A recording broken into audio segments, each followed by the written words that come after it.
when it's like people are waiting. Normally, hopping on a stream is no big deal, but when people are waiting, something about that makes me like a little more nervous. It's just like, Even though where it's are like, they? Yeah. yeah, they're like staring at the screen, like, come on, come on, come Come, on. come on, come on. Where are they? And we're like a little late technically, and they're just gonna be like, Yeah. where? Yeah. I used to get like I used to have folks that would give me like a little bit of shit because I would be a little late. Like I'd be like, oh, I'm gonna stream at 7:30, and It's I like came at people are waiting. 7:31, Yeah. and they'd be like, oh, there goes Elliot, late again. I'm like, damn, like what do you want me to Yeah, do? like they're trying to like do a camaraderie roast thing, but it just Yeah, comes off as being like, "Where are you? You're late again." I am needy. I I'm mean, so needy. kind of, Hmm. yeah. I mean, I would try to take it in stride too, but it would be also like, I have a life, and also I'm very sleepy all the time. Like, Mm. um, yeah. Okay. Hi Noah. We're live. Hello. How are you?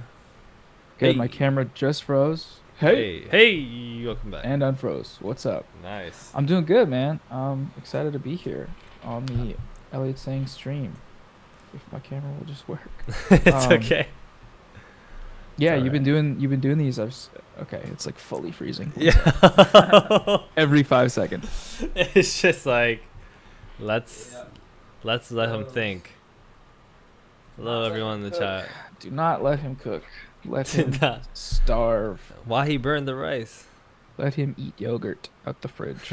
Okay. Let him eat a banana. I changed the USB port, so maybe that'll Ah, do something. looks good so far. No issues so Cool. far. Um, excellent. So hey, how are you doing? Hey, I'm doing Hey. good. Yeah, Hey, I've been doing good. good. Feeling good.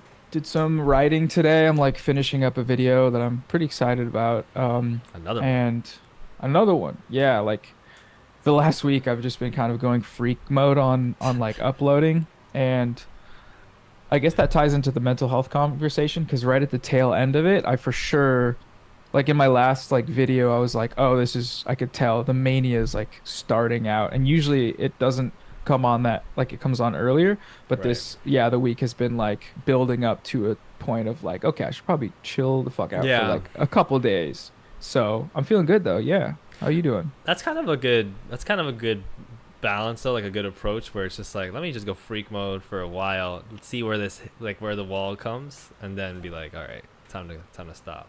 Yeah, it's like Um, manic edging. You're just getting to that point and then you pull back.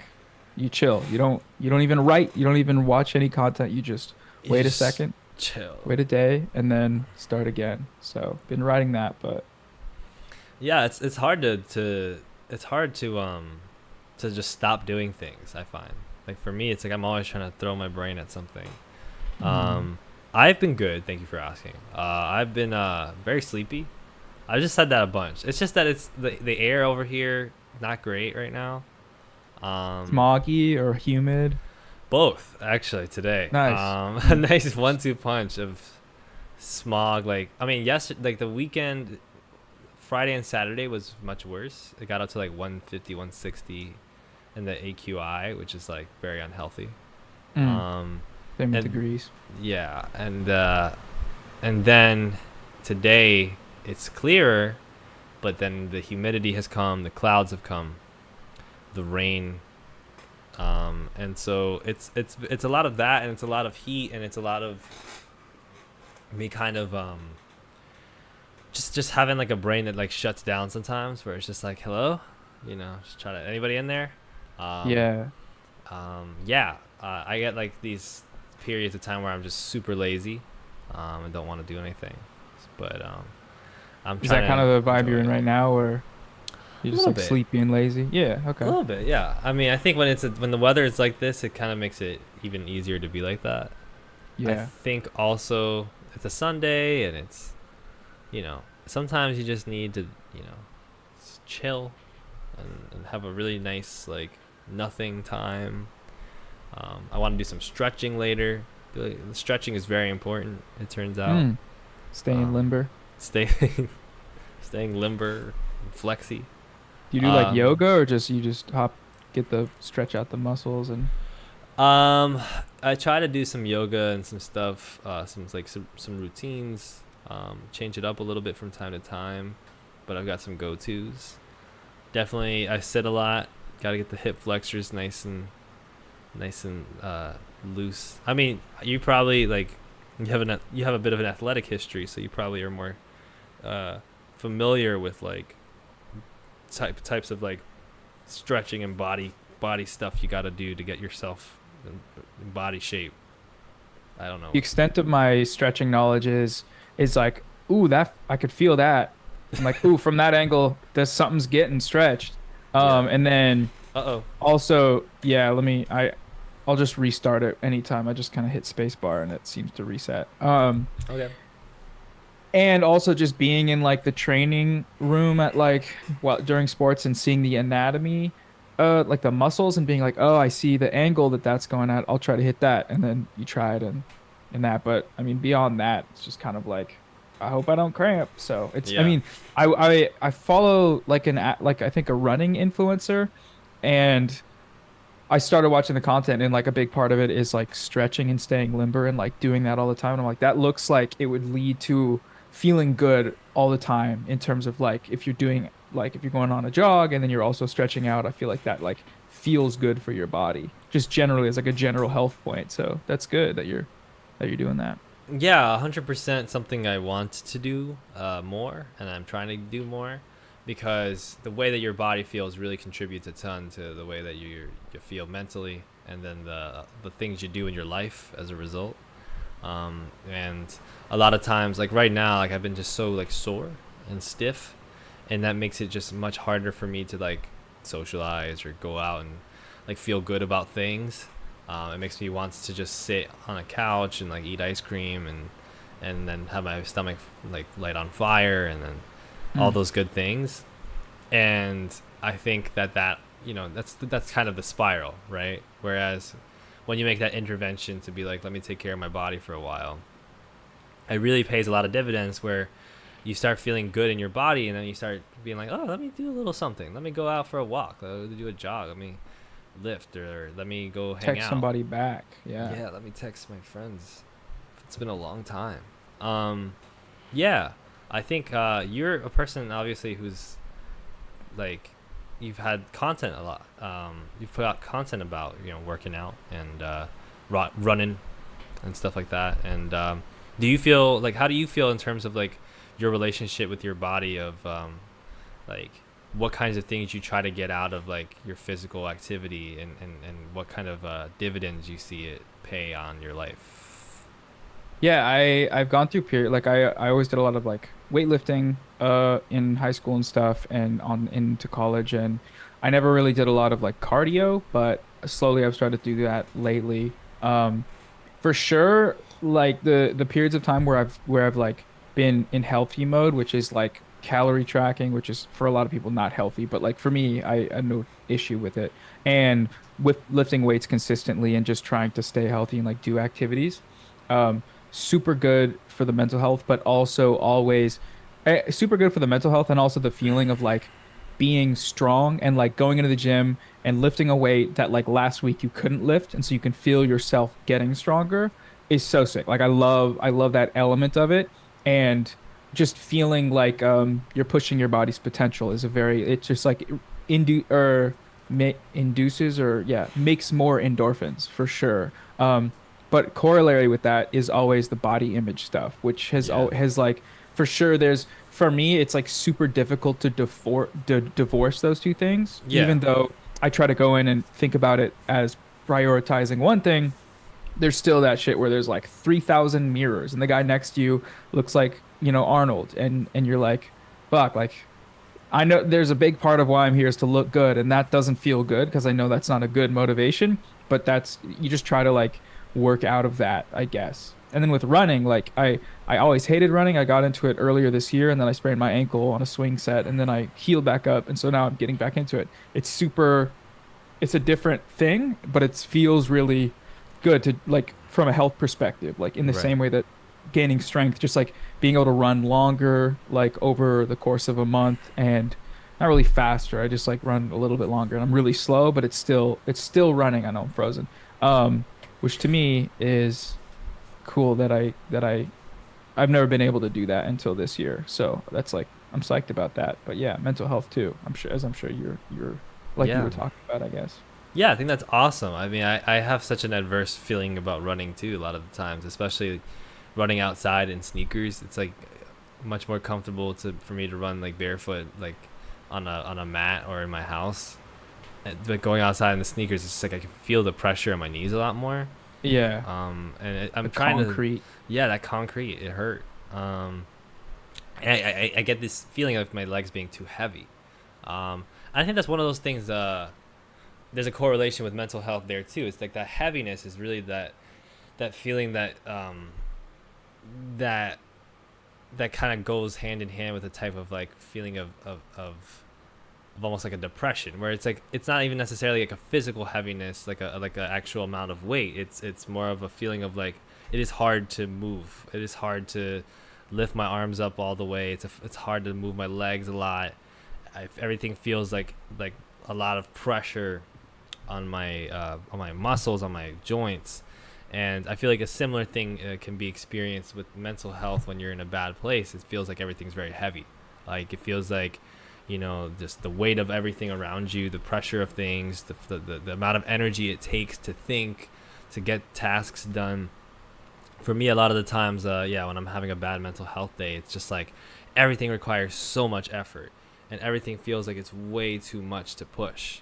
Um, and I think there's an interesting then correlation too with like the feeling of getting more physically healthy, with the feeling of sort of like getting flexible, getting like like opening up the muscles, opening things up, lightening that feeling, where you're not feeling like there's so much of a strain on everything, and like everything doesn't feel so restricted or so heavy to like hold up. I don't know if that makes a lot of sense, No, it does. but I was just kind of like going through like a new sort of mental health discovery period, starting, I guess, in the last few days. Um, One of the things that was a part of that was noticing that like when I'm having stuff with my mental health, and lately what I've been noticing is like pretty intense anxiety, which is yeah, something I haven't really like I know I have it, I know it's a part of my life, but the extent of it I hadn't really recognized until like there were a couple data points that like I look back on. I went like hung out with my girlfriend and she like commented on how I was acting like super anxious in a certain context, and I didn't realize that that was happening. And then I started looking back on like the last month and being like, oh yeah, like I went to that party and it sucked because I was like, but I left it being like, yeah, that was fun without realizing that I was super anxious. But right, part of that is the sort of like the weight of like being too anxious to do something. So then you skip out on it and you kind of bail, and then you are too anxious to text people to be like, hey, sorry, I bailed. And so that compounds, and then everything is super heavy. It's all like way more intense than it needs to be. And obviously, like for the most part, like when I'm having to like deal with stuff like that, the people in my life are super understanding and forgiving, not only because they know I do that, but just because they're good people and they wouldn't like right. hold that against anyone. And so that weight, like, yeah, I definitely feel that. And it, like, physically, the weight of like being inactive, and how that also adds to the weight of the mental stuff if like you're not doing something to like have an outlet for your anxiety or have a endorphin generator for your endorphinless brain, you know? 1000%, 1000%. Anxiety is also something that I've had a lifelong struggle with that I've mostly neglected. Mostly kind of found a way to sort of make it quiet, like a background noise. But like if I look back on most of the things that happened, and all the negative feelings and experiences, it's like, oh, I was really anxious, and I just manifested it in a poor way. Like, oh, I'm not anxious. Actually, I'm just a very tight and intellectualizing and angry person. It's like, no, I just suck. no, I just suck. I'm not anxious. I just am bad. Yeah. Just a bad I'm person. just a bad person, actually. Um, which no, you're not. Like it's like one of the sort of worst things that you can do about your own self-image is to give yourself the idea that it's something fixed like that. Like, oh yeah, I just suck as a thing. Tomorrow I will suck. In a few years I'll suck. It's like that's not how it works. You have to make Right. that And effort to continually do things, right? yeah, and even framing it that way allows you to like lose track of the fact that it like to get swallowed up in the mental health stuff, like to Yeah. be so far inside it you can't see anything except from looking inside of it. And so like you're like, oh, this is just how I am. Then you go a year of like dealing with intense anxiety, but just being like, oh, this is what life is. Like, what do you mean I'm anxious? I'm not Yeah. anxious. I'm just like this certain way. And then I don't know, like, yeah, just a few days ago, like having a discovery, like, oh, that's what was happening. That clicks, and that means actually life can get a lot better if I sort of deal with this stuff in a healthy way. And yeah, that's it's the constant effort thing that always, because like, especially with mania, with bipolar, it's like you get to a point when you're manic where you figured it out, where this you finally Yeah. are going to be that social person, you finally are going to be that successful person, you have flipped the switch and now you're good, as opposed to before when you were bad, when you were unproductive, when you were antisocial.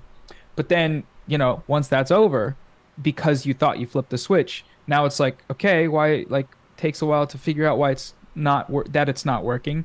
And then maybe you never like actively work towards it because you're waiting for the switch to flip again. I Yeah. don't know if that made sense, but I mean, it makes a lot of sense. It's something that I felt like I experienced a lot, to the point a while back when I was like messaging you, like, "Hey, I'm curious about like yeah. bipolar and like how you experience it," because I get that feeling a lot of like, "Hey, this is it, guys! I read this book, like, or I watched this Yeah. one YouTube video. I watched the Sisyphus video, and let me tell you, socializing, I figured it out." Or music Yeah. wise, I'm just gonna do this style of music from now on, and then you dial it up the next time, and it's this feeling of like, at first, when you're younger, it's this feeling of like, why isn't this working? And then the more it happens, the more you're like, oh no, it's not gonna work again. I fucked. I'm like, how could I have ever thought that this was going to happen? I've done it again, my evil self. I'll never be cool. I'm never gonna fit in. um and it's this just poor, like, sort of perspective, and I think a lot of that is formulated by the way that we're taught brains work and humans work, where we're taught stories of like great people and horrible people, and we're taught about these things that people do that make the narrative of what their lives are entirely. Like, we're taught about historical figures that do this thing, and that's who they are, and you don't need to read into it more, and that's just how it happened.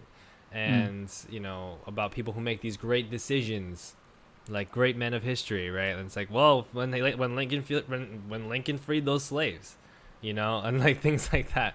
But also just in personal life of like, oh, this person's good, this person's bad, and this is what makes a good person. And if you do drugs, that's what and you get these narratives in your head of like fixed identities of like what people are, that are specifically, for one, taught to uphold sort of social mores, but also that make you think that that's what humans like that's what identity is that you're just like, a person is like a set of characteristics that are fixed, and a personality is a set of characteristics that you embody naturally. There's nothing that goes into it, it's just who you are.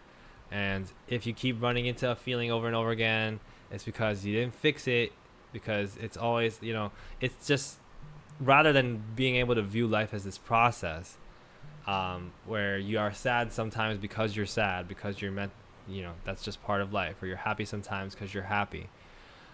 Everything has to have this very tight rationalization, and everything has to fit within this very nice philosophy that construes what the good thing is and what the bad thing is, so that you can wake up every day and hopefully be able to say like, this is it. And I feel like Sounds like there's, fascism. yeah, fascism is like that, like reduced to these very like tiny Essentialist. essentialist and like very particularly violent things. Like, it has to be extreme in that way, right? But I think it's not even so much about having some sort of essentialism as it is being about like being able to sort of chill and like recognize the process of things and be open-minded to new things. I think has a really important place in our health, because we can't view ourselves so much as like we have no idea what's going to happen an hour from now or a day from now, etc., etc. And one of the hardest things that we have to like unlearn is basically the tendency to over predict everything. Like, this is what's going to happen, this is what what life is, this is what my life is.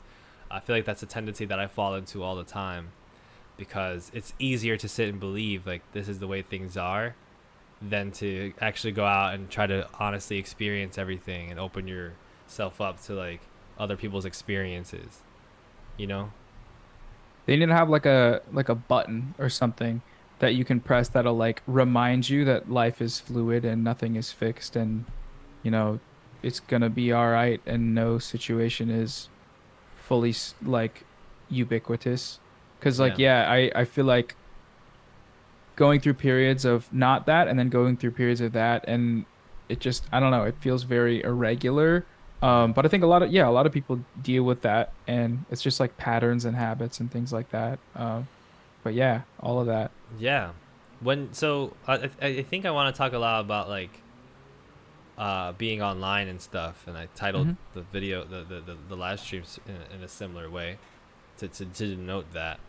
Um, and I think that that goes into this a lot because you know, I mean, will tenuously make the connection all the time between like mental health and being online and social media and stuff. I'd like to hear from you, like what your journey is as far as like, um, for one, do you consider yourself an online person, like a very online person? We'll say. For two, how long has that been the case? And for three, what kind of relationship do you think that has with your own mental health? Mm. I think over my life, there's different periods, right? So like, growing up, I wasn't too on the internet like that. Like I didn't grow up with too much YouTube. I didn't grow up like I had a little laptop, but I wasn't really on it that much. Right. Um, in high school, I was just doing other shit, not really on the internet crazy, except when Vine started and I would post Vines and like that. I guess that was in like it was early high school. Vine and Instagram both. Like I wasn't Okay. super using Instagram a lot, but Vine was super fun because it was like you post something stupid and then 5,000 people would see it and you'd be like, "Oh, I'm cool. This is like very cool and I'm cool and people think I'm cool." And I think that sort of shaped my early quest for validation that I would seek online outside of real life, like kind of not directly contributing to antisocial behavior, but kind of have that feeling where it's like, oh, if I'm not social today, I still got the people on the internet that like whatever think I'm cool, that like Yeah. again, this is when I was like just some random kid on Vine that like I must have went viral once and then Vine was deleted, and from that some like weird thing happened in my brain. Yeah. And then I guess like Twitter was the big thing after high school, because it was like coming into a political understanding through that. I mean, which is it's not a great like case for my political understanding that it came through Twitter, but like finding people that had resources to come to a political understanding, right? Right. Um and so I think from then until fairly recently, I've been pretty online. Like when I have conversations with my girlfriend, who's a very offline person, it's always like lost in translation. Like, that's great. That's great, babe. That sounds cool. No idea what you just said. And that's, I think that's a common experience with like creators a lot, where it's like the people in their lives that aren't creators, like it's kind of a nice grounding thing where you're having a conversation and it reframes how sort of strange the online world is, because you're talking Yeah. to like not that the people online aren't a real people, but the Yeah. structures of information and actions and like social interactions are not human, right? You see something you don't like, you quote tweet it and you hold it up and you say fuck you, or what Yeah. you say like this person sucks. There's no really way to do that in real life without like immediately someone being like what the fuck, like why are you doing that? And Right. so I don't know, like I guess with being super online, like there's a certain level of you have to be online to like kind of see, you don't have to, but like it helps to be online to see what's going on, to sort of see the ongoing conversation about things that are creators are covering and that things are that like people are talking about. But yeah, Yeah. like recently I went and visited some family and I like deleted Twitter and I was like, oh yeah, like I haven't done this in so long, probably since like probably for years. And it was great. Which again, everyone says that you get off Twitter and it's great, but Twitter specifically, I think, is that hyper online, like keeping your brain logged in, keeping your brain like TikTok is it's the same way, and I haven't been on TikTok, and I Right. think it has a similar effect on people in terms of like watch time and just like the same old things, but like um yeah. The Yeah. perils of being online. I'm reading the stream name. A lot of that is perilous, for sure. Yeah. What about, yeah. I mean, yeah, I've been really super duper online like since I was pretty young, Hmm. and I've been through different phases of what it meant to be online. Like, I was on the, the message board era when I was like 9, 10, 11. I used to be on like Sonic the Hedgehog Sprite comic message boards, and then like baseball ones, and then I used to be on like, I got the Facebook account. I remember when when being like a preteen with the Facebook account was like the thing to do. Um, I got, LMS for TBH. excuse me, yeah, LMS for TBH indeed. Um, yeah, top 10 friends, you know. Tumblr, I was on Were you on Tumblr. MySpace? Or was Top 10 Friends a Facebook There was thing? a Facebook spin-off as well. Ah, I okay. didn't have a MySpace, but it was kind of known that that was like this thing that Facebook was like for a time period appropriating from it because it was such a big thing. Yeah. And all the different, it's complicated, all the different like things. Um, and then I've been on YouTube, like watching YouTube videos since like 2007, 2008, you know. Mm. So I, was very young and was on like building like these different identities online. And I did that because I was very socially awkward and anxious, and I didn't really understand what it meant to like present the right way to be accepted socially and then to be brought into different groups. I've always been a bit of an outsider. Uh, I've always felt a little bit, uncomfy, like Hmm. with things, and growing has meant like understanding that some of that is okay, but also a lot of it was just the way I was raised and the way that my brain has been, and I think definitely led me to have a certain experience of life that has been, um, in a lot of ways, kind of treacherous. Like in a lot of ways, has really bit me in the ass because it's for one like taking me really out of like the present in a lot of ways. It puts you in a place where you're constantly intellectualizing, whether you're like 11 or 21 or 25. Like you're constantly like, oh, let me explain what this is, or let me figure out an explanation to answer what this is. You're constantly looking for like some sort of intellectualized answer to everything, and some type of weird like way like that you can present an identity about. Like you're constantly looking for ways to talk about about life instead of actually live it.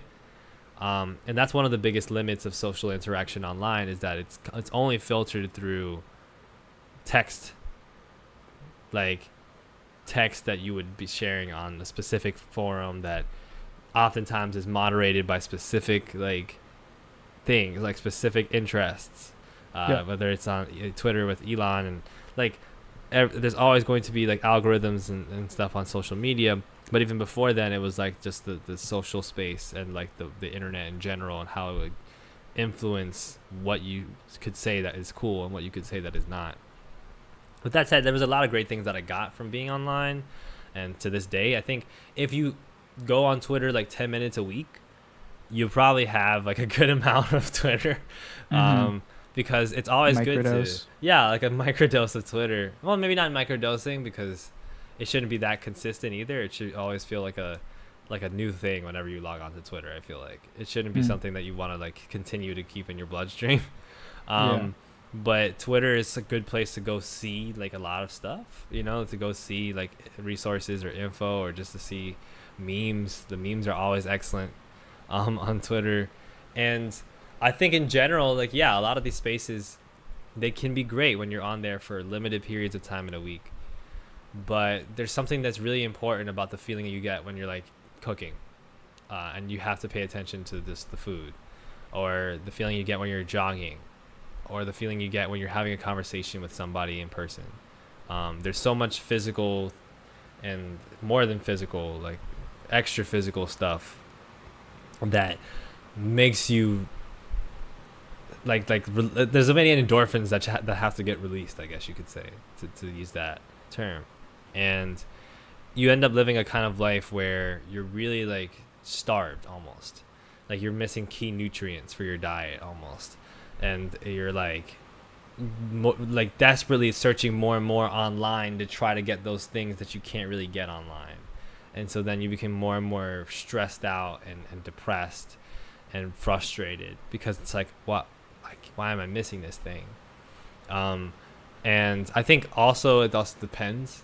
I think a lot of people have found that being online is a great source, like it was kind of for me, for people that aren't able to really get social interaction or aren't able to really get the things that they need in person because of whatever status that they might have, whether it's like an injury or a disability, or if this is a social status thing. And you get to go online, and not only do you get to just meet people, but you get to also put on all these different hats, and you get to meet like enter all these different social groups and spaces. It can be a really helpful thing, but ultimately it's a tool. It has to be seen as a tool, whether you're using it a lot or a little, and not as a house. It's not a place to live, because you're just going to be missing too much of the like your life experience if you're spending it all focused into the online space. And you also miss a lot of like the nuances of what like human interaction is and like how people think. Like you go online for a long period of time, once you finally come offline and you're back to interacting with people in high school or like in college or with your family and stuff, you notice people saying stuff and like doing stuff, and it's not necessarily like, oh, problematic or whatever, just like the way that people will express themselves. Or like, for instance, I was at a gathering today and somebody read this poem, and it's like this pretty like popular poem on like that they saw on YouTube, and they shared it with us, and like a bunch of us started crying, and it was just like this, it could have been easily this very like cheesy thing that we all got like super meta irony about, and like said like, oh yeah, like, but if you really think about it, capitalism, like we could have all done that. Yeah, But it was just because we were just a able to just human be moment. human and vulnerable with each other. We could just share like this emotional reaction to a poem about love, and like feel and be like, wow, it is true that love is like that. And it's like it could easily be satiric, like you could easily Even the like way you're laugh talking at about it. it right now is like so it's so meta, and like internet brain is Yeah, on cringing, oh, not quite cringing, but being like, I prefer to filter this experience yeah, through the online world and the online like text language or whatever. And that like the yeah. culture that is associated with being online as opposed to, yeah, just like living it. That's fascinating.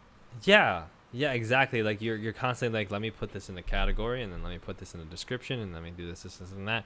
And let me contextualize that I know exactly what I was experiencing, what other people are experiencing in that moment, because I know things, right? Like it has to be a Because I'm knowing of smart things. I and am people very need to smart. know that I'm smart.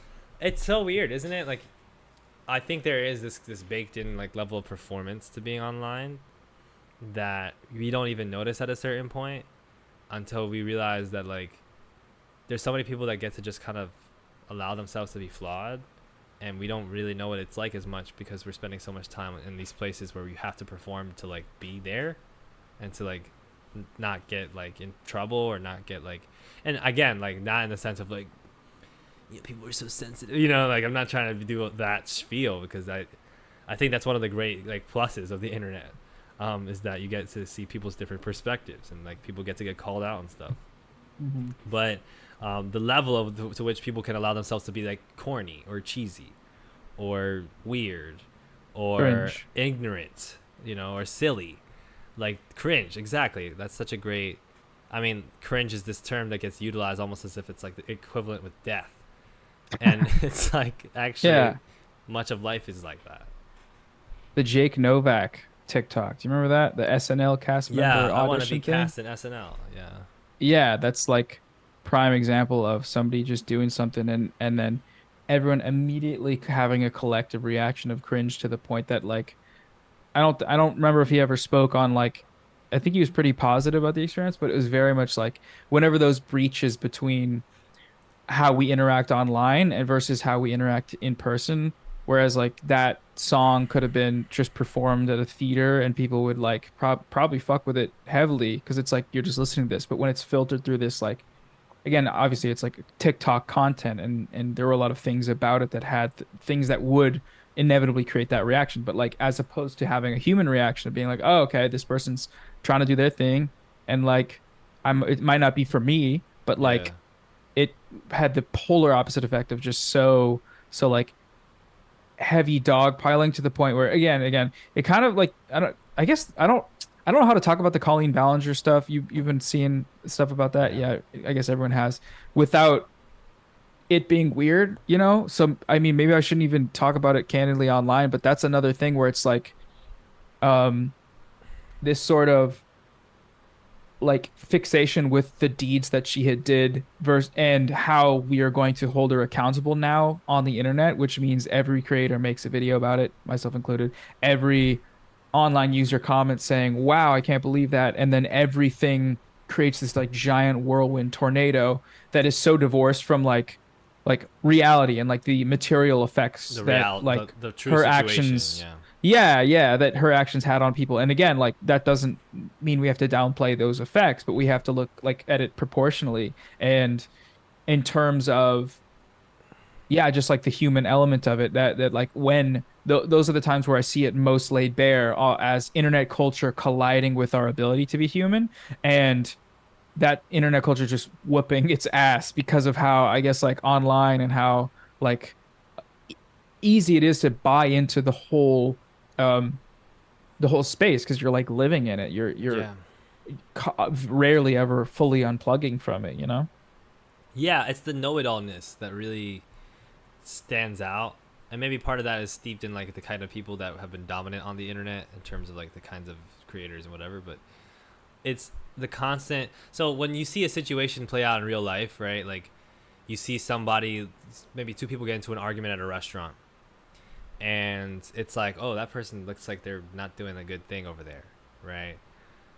What you kind of do is you're kind of everybody kind of has their independent reaction, and a lot of times people are just kind of silently processing and seeing if like what they are going to have to do, for instance, to preserve themselves in case something gets unsafe or whatever, but also like if there's something they can do. And a lot of times in a situation when you see something like that happen and then you see an intervention get made, like somebody steps in, sorry, I keep hitting the light, Oh, it's somebody all good. steps in, and or like the situation ends and the person like leaves or whatever, and the threat is basically over, or the whatever situation is basically over, you get the sense of like, okay, that's done, so now let me move on to my life, right? But what the internet does is it's almost like everybody takes the turn to try to do the same exact thing of like, let me point out how bad this is, as if that's the thing that's been missing. Like I think the Colin Ballinger situation, maybe what seems particularly cringe about it, even though I don't like, and cringe is not even the right word, particularly like the thing that people get annoyed about, and I don't have an issue with any of the commentary YouTubers that did a video about it, like including you, like, Yeah, you better um, not yeah, fight you with the screen. No, no, yeah, I got you. yeah. Um, the issue is more so I think a lot of people get that feeling of like, are you all saying the same thing, right? And Yeah, like the problem is that for one, like career wise, it's a good move for all of you guys to be saying the same thing, because then all of you will get views, etc., and that's gonna be good for your channel, etc.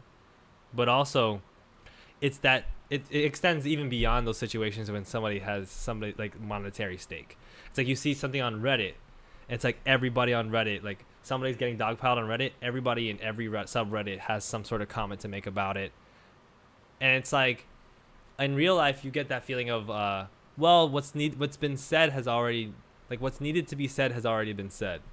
I need not say anything about it. I will focus on my own situation. the conflict has a resolution. Yeah, the conflict has a resolution. The point has been made. All that has been done has been done. Um, Whereas on the internet, it's like almost like you don't have this individual life to get to. The life is the situation, and as long as the situation is going on, everybody has to continue paying attention to it. Um, it's really fascinating. And I kind of say like know it all ness, because it kind of feels like a lot of the times one of the jokes that people make is like the guy who tells everybody that John Lennon beat his wife at a party. It's like this thing of like like that feeling of the know-it-all person that's like continuously saying the thing that like most people kind of know already, or that they don't really need to learn more about, to get themselves like to, just because that's the position that you need to be in, is being the explainer person, being the correct person, being the smart person, which at the end of the day has no value. You don't get anything for getting a bunch of internet points for making people laugh. You don't. I mean, you can, but like you don't necessarily. You don't get anything for being correct about an issue. You don't get anything for, but like, it's the only way on the internet to really build like some sort of large attention that can manifest in like making friends online, or like that can manifest in like like feeling approval from a group that you seem to value. Whereas in real life, there's millions of different ways you can do that. You can make a bunch of friends and get the approval of a bunch of people without saying a word. So it's interesting that the internet that we've grown up on has prioritized users feeling like their input, specifically like their words and their knowledge, is the way to like exist, and that they must be to be the more correct person, and to be the person with the best take or whatever, is the sort of like way to move up a hierarchy or to be more socially approved. And all the apps are sort of tailored towards that same experience of like, express yourself, get your word out there, be the smart person. Does that make sense? Yeah, it does. I'm just trying to think like, because there's like you were earlier talking about the community elements of online for various reasons, related to like people's inability to like go out, or people's sort of like, even aside from the inability to like participate in like physical society potentially, um the ability to find community for like shared interests or shared politics or things like that. Like there is for sure value in that, and then at a certain point, that like how do you maintain a space where that value is never lost, or lost in the sauce, I guess, like in terms of the quest for validation, the quest for being correct, the quest to like sort yourself out as the all-knowing person even among your community or whatever. Right. And like I guess like internet drama is kind of like that, where you're like, oh, this person betrayed this person, or this person was like mean to this person even though they used to be friends, where it's like it's a perpetual fight for attention and for validation, but it's not necessarily intended as that. It's like you cannot draw a line between that. If you're a creator, if you're a person that's part of an online community, it's difficult to draw the line between genuine sort of disagreement or genuine feelings about a topic, and the sort of instinctual gut reaction to have a correct take about it, or to have a to like win out in the war of ideas or whatever. Right. And I guess all of this just kind of speaks to the like the in it's not inhumane, it's like the not subhuman either. It's like how it's not really a human interaction, because in real life when you're talking to someone, in real life when you're like at a party and you like are doing some performance, people can be like, "Oh, that person's like just a little just not like super, I don't want to really be around that." And Yeah. that's like a point of feedback that actually is like the opposite thing of going online and doing the performance. You get good feedback for that. Doing that in real life, unless you're a performer, I guess, you get feedback of, oh, that doesn't seem right. And I guess maybe like if you're funny and you're like at a party cracking jokes, then you'll get this validation in the same way as you might on the internet. But also, yeah, I guess it feels like it doesn't lead to, yeah, I don't know.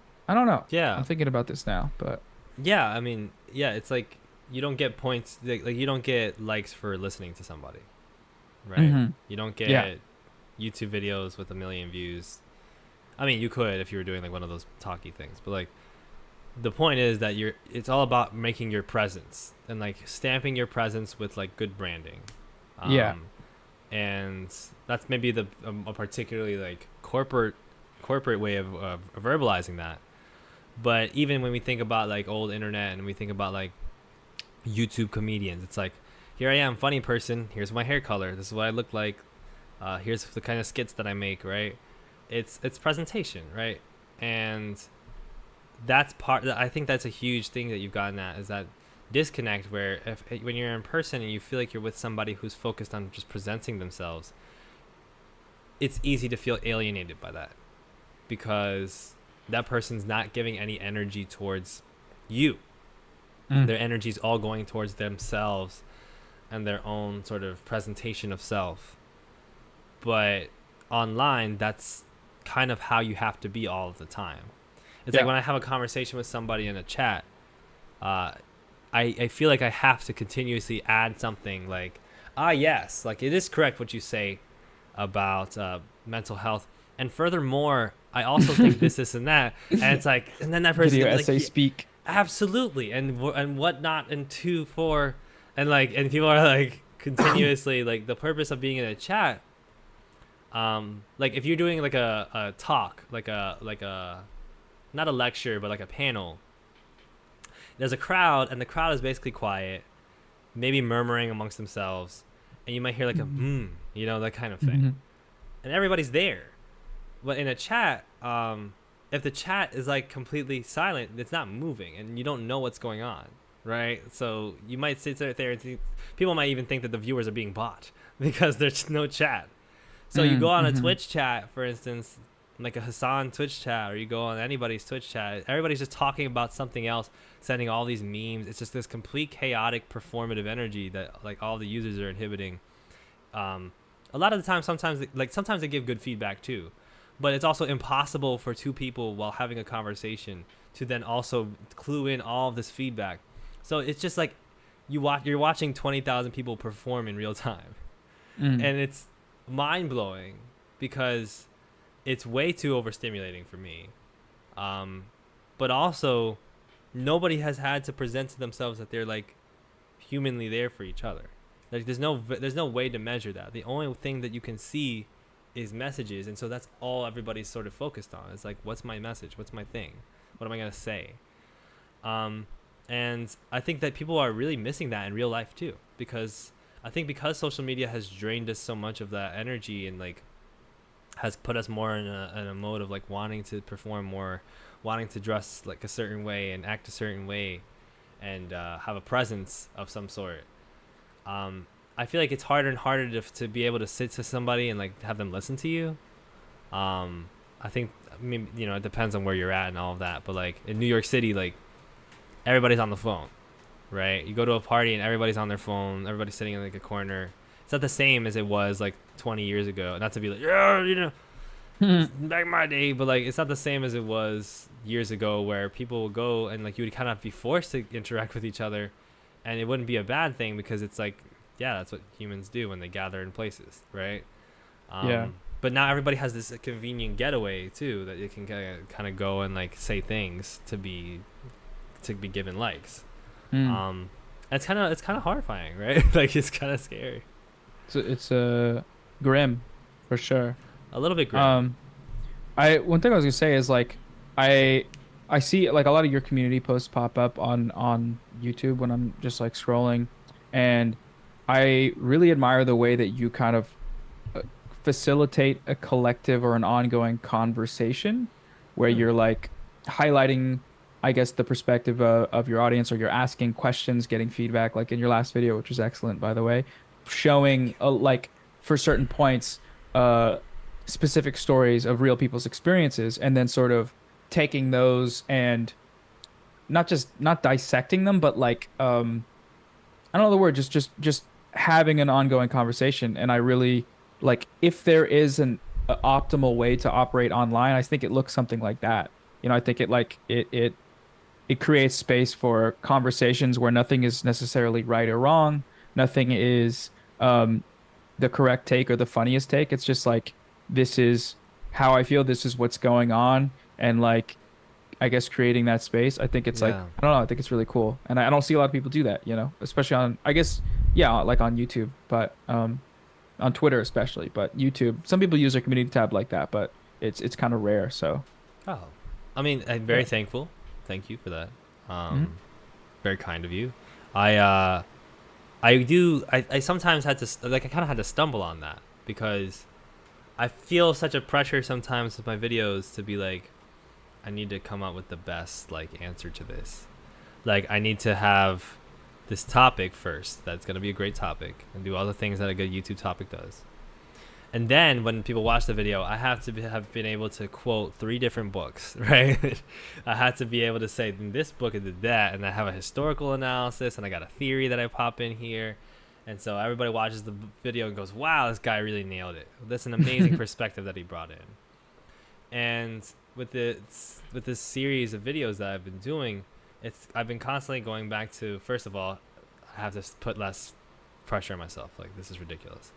Mm. Um, but for two, you kind of go, okay, well, if I can't immediately have this wellspring of answers and knowledge that I can just give people about a specific subject, like you sometimes watch with like older YouTubers that like sit and talk about a topic, it's like amazing. It's like I can't really do that for a lot of things. So why don't I just like ask people, like, and then at the very least I can have some sort of content there that like either gives me some sort of inspiration or something that I can put in a video. And moreover, what you get is like a cleaner sense of like what your audience wants and what they're thinking, and a cleaner sense of like things you might be missing, because I might be saying a specific word like infantilization and you have one particular thought, but then you comment it and the whole community post is like people gravitated to a different thought. Mm. And that's like, I mean, that's the cool thing about life. Like, that's one of the coolest things about human interaction, is that you like ask people questions and then they give you something that they think. And people, I mean, I was just talking about this with somebody today. It's like people love talking about themselves. Like, Mm. at the end of the day, if you give people like a platform, and if you're ready to listen to them, people generally love to just go on a thing about like, yeah, I did, this and this, but I'm thinking about this. Some people will talk about their anxieties and their insecurities and what they've gone through and their trauma. Some people will talk about their philosophies, and some people will talk about their career. But ultimately, people like talking about themselves. And it sucks that a lot of people are like, we're kind of programmed to like not want to listen to people, because then everybody has this desire to talk about themselves and nobody to listen to them talk. Mm. And without that, then you also get this narrower and narrower thing about life, where you don't even realize what people are thinking around you, or like you have this very closed off idea of the world, and you don't even realize until you hear somebody else give their own discussion of their life, like, oh, I didn't even see age in that way. I didn't even see mental health in this particular way. I'm curious for you. You have a very unique sort of approach to your YouTube videos as well, that I think is like one of the things that makes them super cool. In that you're like, you kind of are. First of all, you have a great humility, and you have a great ability to sort of like bring a topic up, and not center yourself as sort of like, here's my amazing take on the topic, but more so say like, maybe I'll give you some of my thoughts, but like I wanted to sort of involve you in this conversation as the audience. I want the audience to sort of feel like I'm addressing something that they're thinking about. If we're talking, we're talking about Colleen Ballinger, it's like I want to talk about not just Colleen Ballinger and say this is what happened on this day, but also be like, here's some of the things that I was thinking that you might be also thinking, and let's talk about it. And then the comment section becomes this beautiful place for people to be like, oh yeah, like I saw that too, or I felt this way. Do you ever feel like your position when you make these videos, like do you ever feel uncomfortable about like whatever level of like authority or attention you're getting?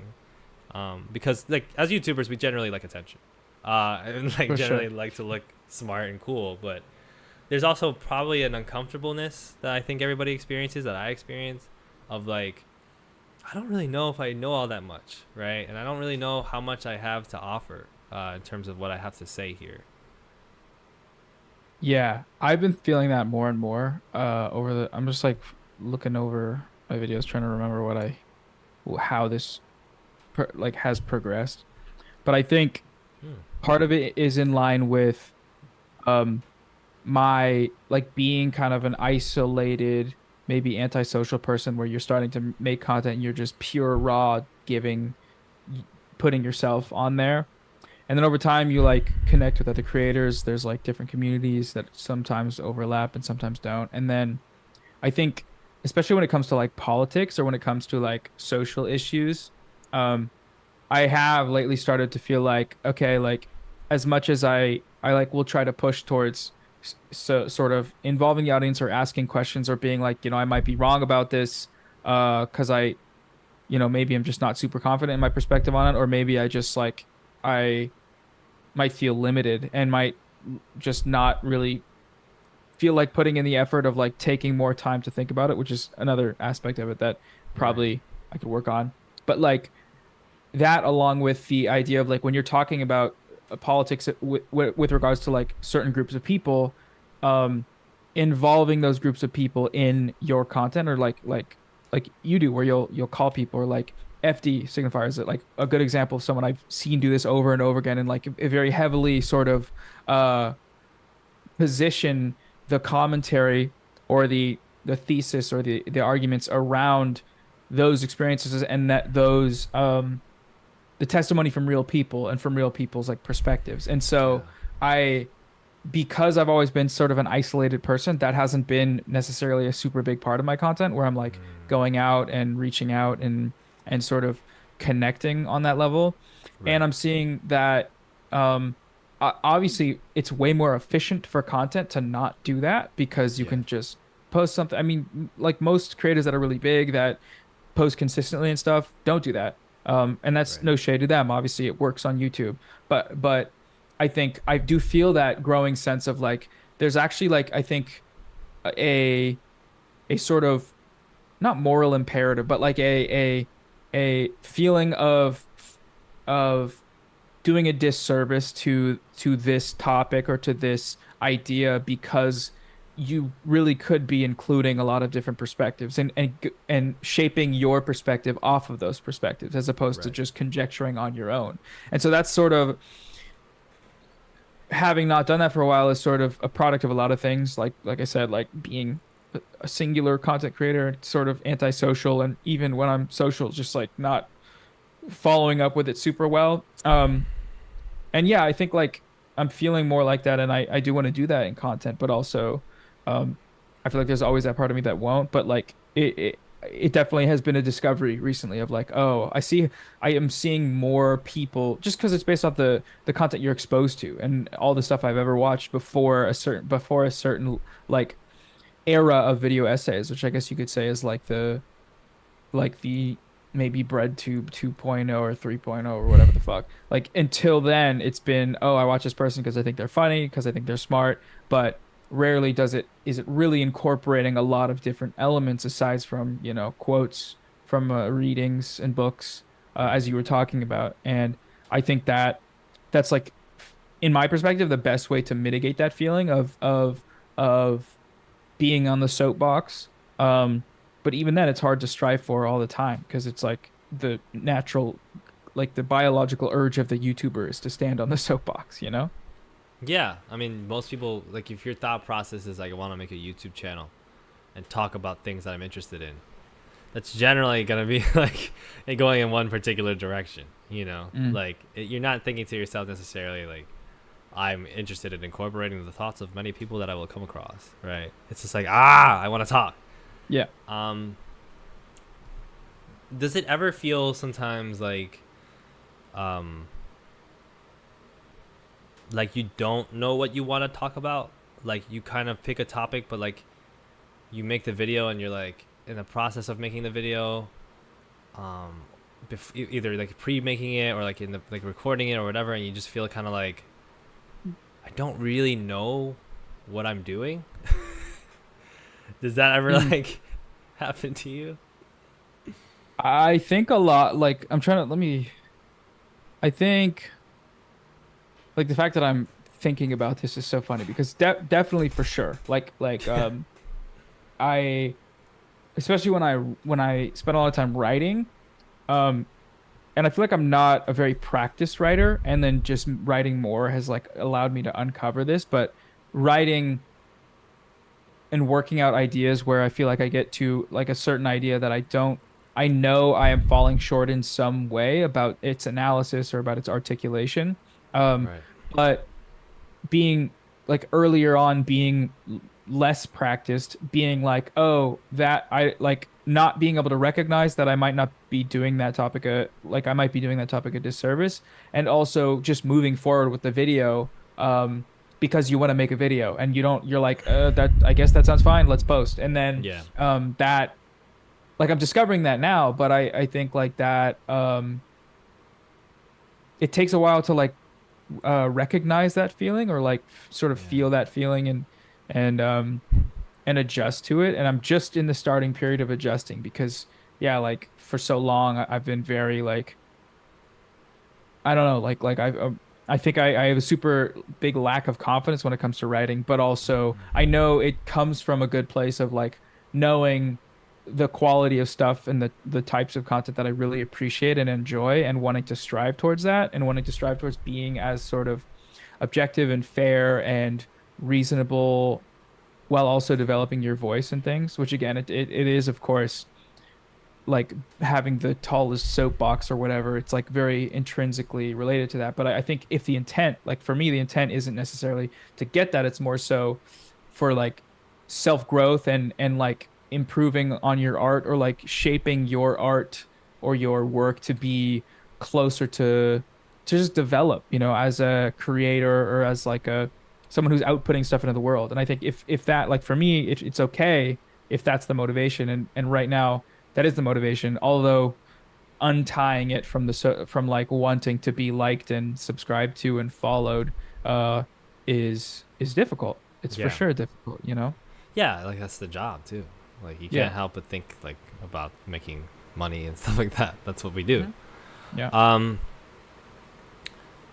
before I move to like just answering some chat stuff, um, I want to ask you about the feeling about the sort of parasocial thing, because we talked about it a bit before, and I'm curious from a mental health perspective about it because it is something that I'm always sort of thinking about.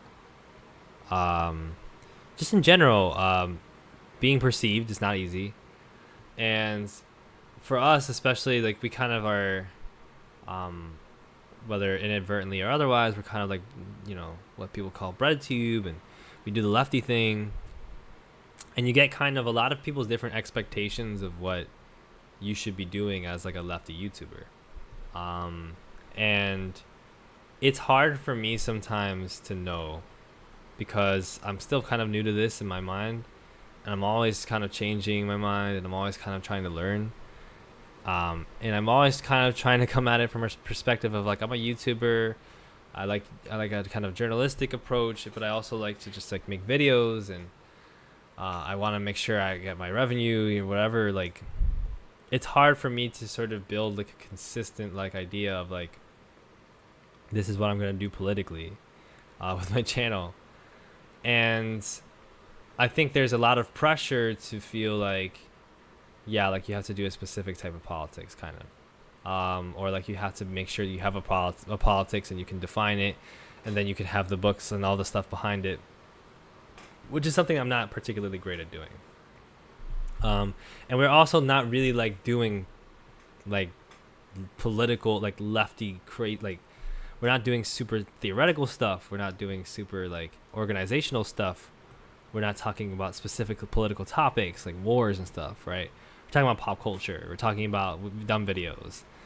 And so there's definitely an approach with that where we're thinking about like a general audience while also coming at it from like, here's a lefty view, because this is what I think is correct.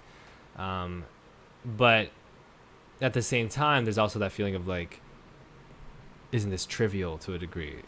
Like there's a degree to which you feel you're almost made to feel like, hey, well, this isn't the real thing, and at the end of the day, you're just like anybody else, and you're just like any commentary YouTuber. So, I guess, what's your experience in terms of like the value of what you think you do on the channel? Because I think I could see obviously like there's so much value in your channel, and I think a lot of people could say so. I think a lot of people would Thank say you. like at the very least that they like it a lot and would like you to keep doing it. But what's your experience in terms of like how you value your own channel and like how you take into consideration like audience's opinions of what you should be doing with your channel. Yeah, I think like earlier on my percent like when I started to grow, it was a lot to do with like breadtube audiences, leftist politics, explicitly left politics, or um, content that isn't quite commentary. It's like it's more infused with political perspectives and theory. Right. Um, and so I think from that, there was a lot of people that saw my channel as like another place for that and another potential outlet or like growing spot for a leftist content space. And I think a lot of people kind of get lost in the sauce about what that entails. And obviously so much like there's a lot of stuff about like education Yeah. and delivering it in an entertaining way, and the idea that like a political movement will require education and will require sort of class consciousness on a large scale. Those are all super valid, but underlying it always is, the branding, the material incentive to make content, and the fact that we're all like, we're just doing Google. This is for Google. All of what we do is for Google. And um, Everything I do in my life is for Google. it's for Google, baby. It's for that damn Alphabet company. But I guess like the feeling of like strain, like I guess one thing I've seen on the BreadTube subreddit, for example, early on is everybody talk about how once people grow, it's that shit where it's like, once I get my first bag, like the socialism leaking out of my body once I get my first, Right. once I hit 100K or whatever. I think there's like a general push towards like appealing to wider audiences that just happens because you're watching stuff, you're seeing how people grow, and you're leaning more into that. And I don't, I think it like that filtration in and of itself should speak to the fact that this space can seem counter-revolutionary to a lot of people that are looking to it for some sort of like class consciousness. And I think that's okay, but it's also a sort of a misnomer on the part of um, audiences, but mainly like, or no, creators, but mainly audiences, which isn't to put the blame on them. It's just that's the um, online space that it creates. It's like if you like, for me, I'm super unfamiliar with like organizing and like theory up until a certain time recently, and I think for a lot of people that's the case. For like, obviously these audiences are huge. The amount of people that show up to organize is nowhere near the amount of subscribers that I have or whatever, like in the local area I'm from. And Right. for that reason, it's like, what are we really doing here? And are we doing anything? And that's like an underlying sort of guilt thing that doesn't obviously feel good. And the ultimate way to deal with that or to like come to an understanding about that is to sort of acknowledge that it's entertainment, acknowledge that it's content, while also, trying your best to like advocate for a world that you believe in, and at the very least like provide a space for people that are affected by the world that is currently the one that's the world and that we don't, a lot of us believe in. And I think there's for sure value in that. There always is, but I guess Yeah. like that for me is how I've dealt with that weird like post bread tube guilt or whatever, which is it's super cringe to think about, but I guess like that's just from, yeah, from growing in that space and like branching off. Yeah. Yeah. I think those conversations that you see over and over again on like comment sections and Reddit posts are like kind of they hardwire into your brain, especially when you're looking for them. Like Hmm. it's different when you're like sometimes I'm like, oh, well, imagine if I was like really good at speaking a language and I just made a YouTube video teaching people how to speak the language. How much more peaceful would that be? I would just Hmm. make videos about like, yeah, here's 5 things that you should know about Spanish, and then get like a million views. People are like, thanks for the great video, and then you just go home. Like, isn't that nice? Hmm. Hmm. Whereas for us, it's just like this constant like, am I invested? Am I not invested? Am I invested enough? How am I? Are these my people? Like, it's like so absorptive, I guess. Hmm. Hmm. Okay, so I want to first thank Kimra for the love both of your content super chat, the $10. I'll answer a couple of different questions, and I'll try to answer like comments or questions from different people. Mm. so as not to favor one or two people. Um, so I'm gonna answer Michael Moldenhauer's question about how practiced you should be in advance before debuting on YouTube. Um, uh, yeah.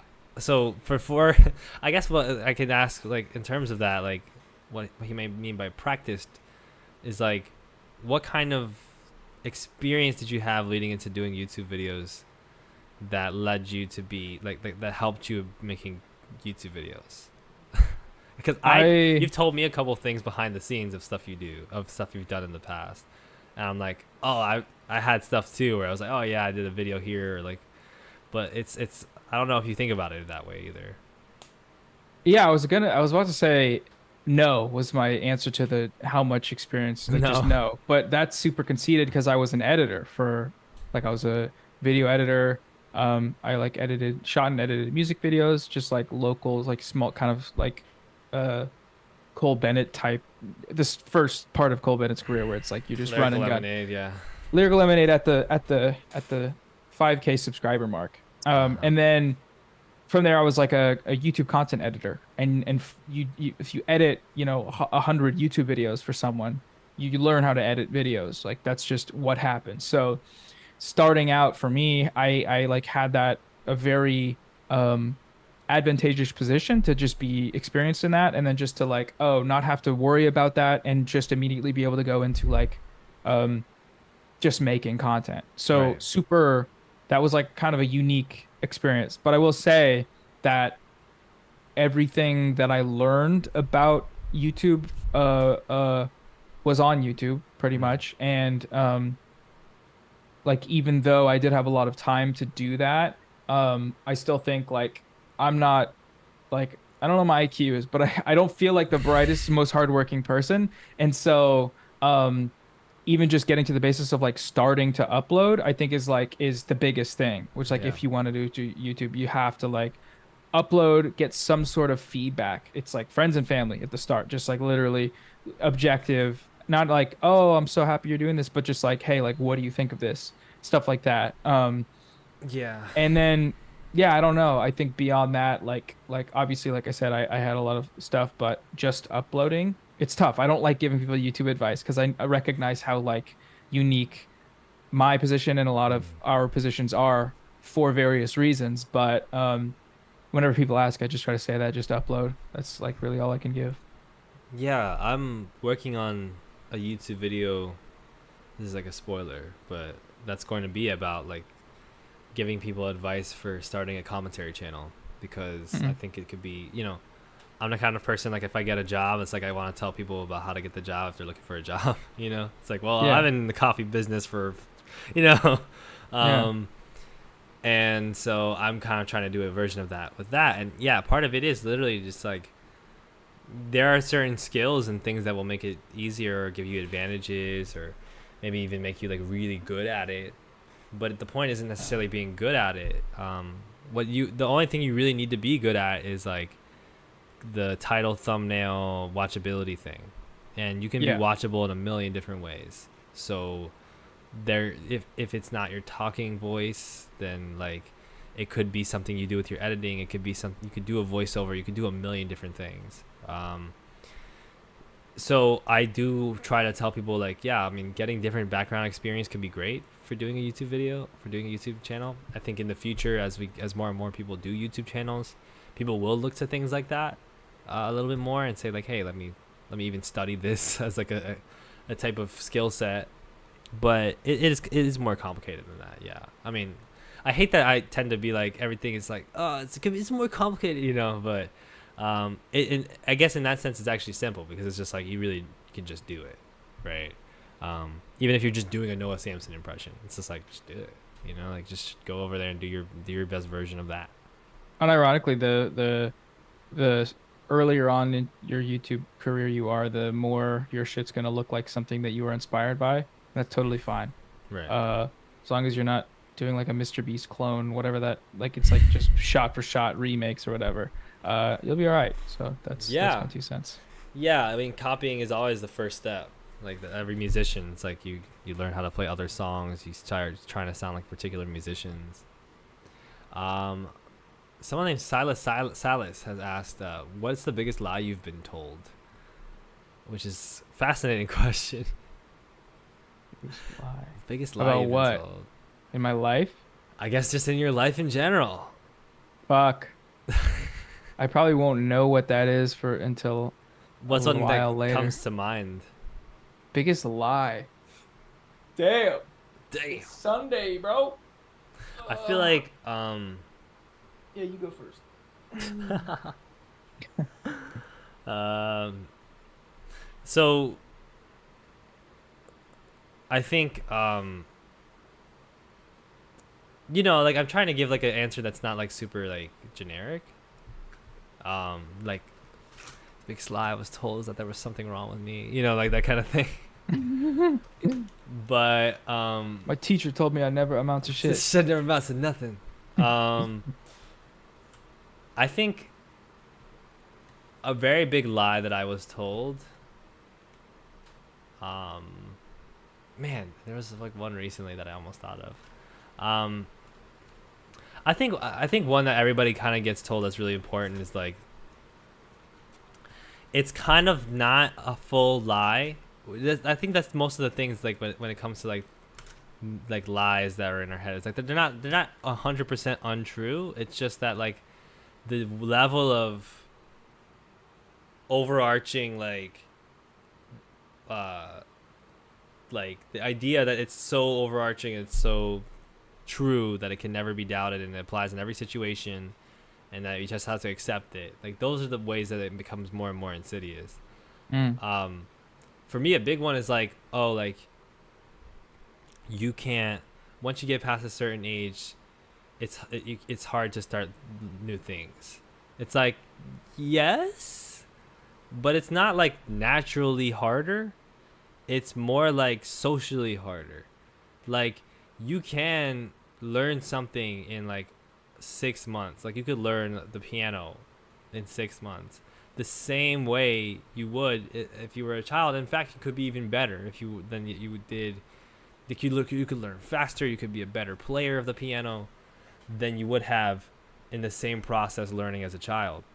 The difference is more so the feeling of insecurity and all of the different life things that come up that make it so that you find it you feel like it's impossible or improbable or dumb for you to try. And I think I want to talk about that lie in particular from my perspective because I've been running into a lot of people just feeling like they're too old for things lately, and they're usually like in their 20s, and I'm just like, I don't know how the fuck this happened. Mm. I don't know how people came into this idea and like how it's become so popularized, like so pernicious. This idea of like, well, I'm 25. Man, I wish I was 18 again. Like if I could go back and it's like, dude, it's really not that much change. Like there's things that changed and you changed a lot. But it's not as if like you're on your deathbed. Like it's absolutely insane to me. And Yeah. there's so many people that start things that change their life. Like your life changes a ton between every year. There's so many people that will start this entire new life or this entire new skill when they're like 40. And for somebody to be like 20, 26, like my age, and be like, it's too late for me now. Like I'm stuck here. It's like I have no idea. Like that just physically pains me to hear that, because it's one of those things that really like brainwashes us, I think. Yeah. Um, Yeah. Just to, I guess, like supply a partial counterpoint. I think that sort of distortion on of a feeling, um, of like the possibilities of what you can do. You're saying like from 18 to 25, a lot of people that are like working or whatever for that period of time, that can be such a heavy weight of yeah, existentialism that supplies to, which is something that I personally am so disconnected from, of like of because I like worked at Papa John's, but I never worked. Like I never properly which again, it's not that hustled. what I do isn't Or, proper work, but like pro like in the in the fully exploitative sense that so many people that I know and so many young people experience. And so on Yeah. the one hand, I fully agree. It's like I feel like imposter syndrome every day because of who I feel like I am and the fact that this ended up being what happened. But and so like there ergo anyone can in theory do that. And I think it does represent like a certain cynicism. Um and I do think it's that cynicism isn't necessarily warranted, but it's understandable. Like it's totally Yeah. understandable. And I know that's not what you were saying, but like I think that as soon as whenever whenever people ask me about YouTube, I just like feel like I'm like I don't maybe I just need more confidence in this, but I don't know if I could ever fully articulate like um how this came to be. And that's like I guess it's just kind of like it makes me feel doomerist, but like you're 100% right. Like I always think about like I guess Steve Carell apparently didn't start acting until he was like 40 and that guy's killing it. Yeah, it And turns so out. like the like yeah, confidence. Like if it's something you want to do, the only way to approach it is just being like, yeah, fuck it, I want to try this, and you'll discover what you discover. I think that's like a very valuable message to take away. Um, Yeah, but like that's the thing is like also it's important to make that separation between like we have this idea it's like a naturalist idea like yeah well now that I'm 26 it is now normal for me to not be able to learn and it's just the way things are and it's like no it's like you have to recognize for instance if you're in that situation where your time is being absorbed by exploitative work conditions or yeah. like your time is being absorbed by like the amount of hustle or the amount of like bullshit going on in your life that's unfair and then realize like oh there's nothing wrong with me like because I'm 26 that Mm, like if that's your situation you have to be able to say like no like I'm being put in this bad situation by those things which is something I do want to remind people of and simultaneously I also don't think that that's the kind of person that usually feels that way mm, I find like when I'm around a lot of people that are way harder workers than I am or like I don't really even like to articulate it that way, but like people that just work really hard jobs with a lot of hours, a lot more physical, have always been like really like working class and in particular, like they have a much more optimistic view of their like age than people who are like ADHD like me that are like 25 26 that maybe were like gifted kids growing up maybe graduated from the bachelor's are interested in creative pursuits that tends to be the group that I run into that's the most like fatalistic, like pessimistic about like what they can even do in life and like how life even works. It's almost as if you feel that sense of like negativity um much harder when you feel like there's like options that you have but you don't know what it like how to get them. Um yeah. but yeah, I mean that's a whole separate conversation too because then there's a question of like medication and treatment and things like that. But have you been able to come up with like sort of your big lie? Mm, I forgot to think about it. Um, the big lie. What is that dog whistle about again? The dog whistle? 9/11? Like when people they say the big lie Oh, that's that's like a thing? Jew for Jews. I don't remember. Probably. That's not my big lie though. Yeah. It's I don't know. Maybe I just don't maybe I'm just being lied to all the time and I don't and I'm just not smart enough to pick up on it. Maybe that's Uh, I think maybe you're also so used to just seeing lies around. Like, fake that's like, news. how do you pick one, right? Yeah. I mean, your whole channel, like, you talk about people lying about like, you made videos about dating and about, like, the things that people think you have to do on dates and, like, the things that people think are true of all, like, situations with, like, for straight people with the opposite sex and, like, romantic The lies we situations. they tell themselves or we tell ourselves. We tell Yeah. ourselves about like about masculinity, those things, right? Hmm. So maybe it's just like like that's just your oeuvre, like that's just your whole channel. I'm um surrounded by lies, so I can't even decide on one. Swimming um I'm just neck deep in lies. um okay, so let's do one more sort of comment or question. I'm gonna try to pick a good one. Lola says, Noah, I feel like maybe this was some fever dream because you never mentioned it now. But I remember you editing for Noel. I don't even know if I should read this. I remember you editing for Noel Miller at one point. Sorry, that may be stupid, but I feel like I remember that. Is that true or not? Yeah, yeah. When I mentioned earlier, editing, I don't know, 120 YouTube videos. It's for Noel. Um, Oh, are you familiar with Noel, like the yeah, TMG? Yeah, yeah. Um, yeah. yeah, that was like it was super random how that came to be, but I think a lot of people or I'll encounter people that like discover my YouTube now and be like, "Wait, I recognize you," because there's a couple times in Noel's videos where I'd like it cut to me, like a shot of me editing just for like a visual gag or Oh whatever. shoot. And I think from those handful of videos, people like recognize me from that, and it's super funny because it's like um one big notoriety point was when I edited two videos for Cody, but one of them in particular, the stylistic choices that I did were so off base from his regular videos that like people wanted to fucking kill me. It was I so, remember that. I you remember remember that? watching that Cody video and like it was like was it like the that's cringe one that they did It was a together? That's Cringe wrestler, like the guy who's like a Yeah. And everybody was like, wrestler guy. "Yo, I know that they're too like they're famous now and they can't do the editing for themselves, but like this is just not it." This is fuck. Yeah, it was so like that was the first time of like an online brigade. They didn't come to my social medias, but it was literally like reading the comments and having basically a fucking million people be like, "This sucks, you suck."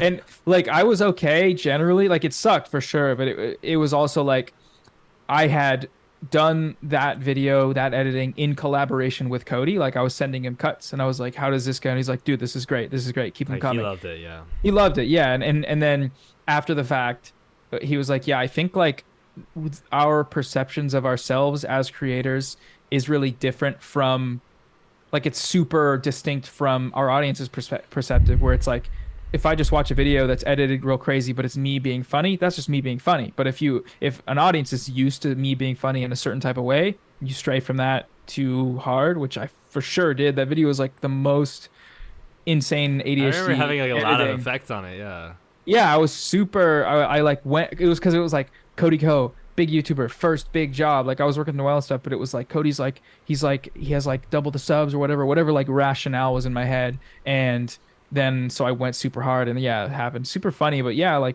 editing for Noel, like I like retired like I don't know 6 months ago or so, and that was like kind of sad, but I keep in contact, and That's great. it was a good period of time. I think. Yeah, it's great that they paid you $1 million per video to do that as well. Yeah, that Um, helped for sure. helped Helped. a lot because you could invest that money into your own channel. Right. My And mustache now, is actually hair plugs. They cost a couple million. And fortune. that's part of the branding. You wouldn't Branding. believe it. Yeah, the brown that is brown mustache too. So It is. It it's a is. Very brown true. one. Yeah, Noah, this has been great again. Um, is there so? I guess one final thing. Mhm. You have a message that you would like to impart upon the audience that has come today about mental health. Mm. Go for a walk. Go for a walk. Get a glass of water. Call your mom. Call your friend. Uh, and just don't worry about stuff. That was the, Stop worrying. stop. Just It's all forget in your about it. head. I mean, literally, like yesterday, when I made the realization that like I've been super anxious lately. I was like, oh wait, yeah, stop doing that. And then I was like, actually, I feel a lot better, which is such terrible mental health advice, but also it worked for me at that moment. So, everybody Yeah. just have a chill time, and yeah, it's worst advice ever, but Well, uh, it's not even necessarily bad advice. It's just the tropes, right? It's just like the usage, right? yeah, like. Like it's not a bad thing to tell a person like, "Hey, believe in yourself." It's just that if you respond to them like being like, "My family's been murdered," and you're like, "Believe in yourself." Like it's Stop thinking about it. stop Like just thinking about it, overcome. Like get dude. up at 4 a.m., take a Like cold me, shower, grind. fucking rich, dude. Like just think Yeah. like me. Just think like a rich person, you'll be rich. Um, yeah, I would like to tell people to your cup is overflowing. Mm. If you're pouring too much tea into your mug, it starts overflowing. The tea gets everywhere. It's hot tea all over the floor. It's It's harder to drink the Ow. tea. Ouch.